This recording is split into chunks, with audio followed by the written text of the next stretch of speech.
अस्सलाम वालेकुम नादरीन, आप यूट्यूब चैनल देख रहे हैं। मैं इमरान खान। इस वक्त जब मैं वीडियो रिकॉर्ड कर रहा हूँ तो पाकिस्तान में दहशतगर्दी के दो बड़े वाक़यात हैं, एक इस्लामाबाद में और एक वाना में। इस्लामाबाद का जो जुडिशल कॉम्प्लेक्स है उसके बाद दहशतगर्दी हुई है और धमाका हुआ। उसके नतीजे में जो अब तक की इतलात हैं उनके मुताबिक 12 अफराद जाँ बहक हो गए और ख्वाजा आसिफ ने फौरी तौर पर इस वाक़े को काबुल के साथ जोड़ा और जब उन्होंने बात की तो उन्होंने अफगानिस्तान को जो है वो इसके अंदर शामिल किया। और इसके अलावा जो एक और वाक़या हो रहा है वो हो रहा है इस वक्त वाना में गुज़िश्ता रात से ही दहशतगर्दी का एक वाक़या रिपोर्ट हुआ और उसमें कुछ दहशतगर्द एक धमाका करके वाना कैडेट कॉलेज के अंदर दाखिल हो गए।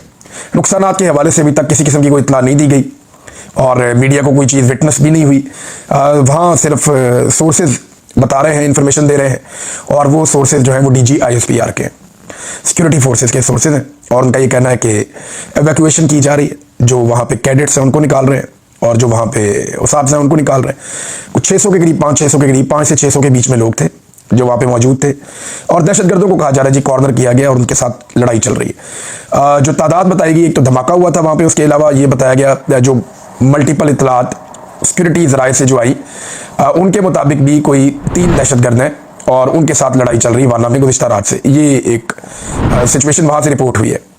अब वहाँ पे कोई जर्नलिस्ट तो जाके कवर कर नहीं सकता, कोई ऐसा शहरी इलाका तो है नहीं, वो फौज के ज़ेरे कंट्रोल एरिया है, तो उसको जो है वो फिर खुद ही सिक्योरिटी फोर्सेज बताएंगे वहाँ क्या हुआ। जो वो बताएंगे उसके ऊपर ही आपको इन्हिसार करना पड़ेगा। इस्लामाबाद का जो वाक़या है वो इंतहाई अफसोसनाक एक वाक़या है और एक वकील के बारे में बताया जा रहा है कि वो भी शहीद हो गए हैं, वकील साहब।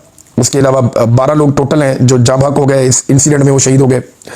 और ये खुदकुश धमाका, इसके बारे में कहा जा रहा है कि ये धमाका खुदकुश था और खुदकुश हमलावर का कोई सर भी मिला। अब ये इस्लामाबाद जुडिशल कम्प्लेक्स है इस्लामाबाद में, तो लड़ाई जो है वो अब इस्लामाबाद तक पहुंचना शुरू हो गई है। लेकिन जब ये धमाका और ये चीज़ें हो रही थी तो उस वक्त कौमी असम्बली में बात इन पे नहीं की जा रही थी। जब पाकिस्तान में इतने बड़े इंसिडेंट हो रहे हों, आपके फेडरल कैपिटल के अंदर धमाका हो जाए, तो दुनिया का कोई भी मुल्क होगा वो फौरी तौर पे अपनी डिबेट को शिफ्ट करेगा और यहाँ ले जाएगा।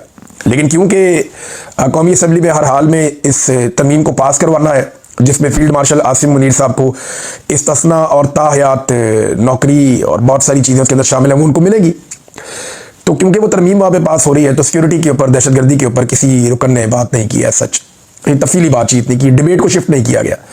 हत्ता कि ये काम इतना ज़रूरी है, एक्सटेंशन, इस्तिस्ना, मुराद, सारी ज़िंदगी, ताहयाती, ये चीज़ें इतनी ज़रूरी हैं कि अजान की आवाज़ आई और नमाज का वक्फा भी नहीं किया गया। ये नॉर्मली ऐसा होता नहीं है, कभी असम्बली में अजान की आवाज़ आती है तो फ़ौरन कहते हैं जी अब नमाज का वक्फा करना है, लेकिन ये काम शायद ज़्यादा ज़रूरी है तो इस काम को जारी रखा गया। दूसरा, जो लोग दावा कर रहे हैं वो बार बार कहते हैं जी इरफान सिद्दीकी साहब के साथ भी बड़ी ज़्यादती की गई है।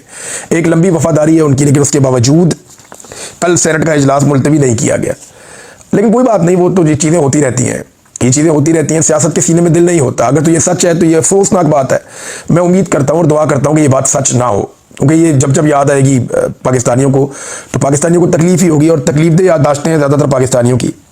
2022 में नाजरीन मुराद सईद ने और बहुत सारे और लोगों ने चिल्ला कर ये बताया था कि दहशतगर्दों को पाकिस्तान मत लाइए, लेकिन कुछ जर्नलों को इस बात का बड़ा शौक था, आर्मी चीफ को बड़ा शौक था, फिर PDM की सरकार भी इसीलिए बनाई गई, तो इन सब ने मिलकर दहशतगर्दों को पाकिस्तान के अंदर दाखिल किया। इमरान खान की हुकूमत को अप्रैल के दूसरे हफ्ते में गिराने के बाद जून, जुलाई और अगस्त में बड़ी तेज़ी से दहशतगर्दों को पाकिस्तान के अंदर लाया गया, उन्हें पाकिस्तान के अंदर लाकर सेटल किया गया। बहुत एहतजाज हुआ, आवाम ने बहुत शोर मचाया, लेकिन क्योंकि जर्नैलों की पॉलिसी थी वो ये करते रहे और अब पूरा पाकिस्तान भुगत रहा है। ये आग जो है वो सबके दरवाजे तक आएगी, मैंने कहा था अब आ रही है।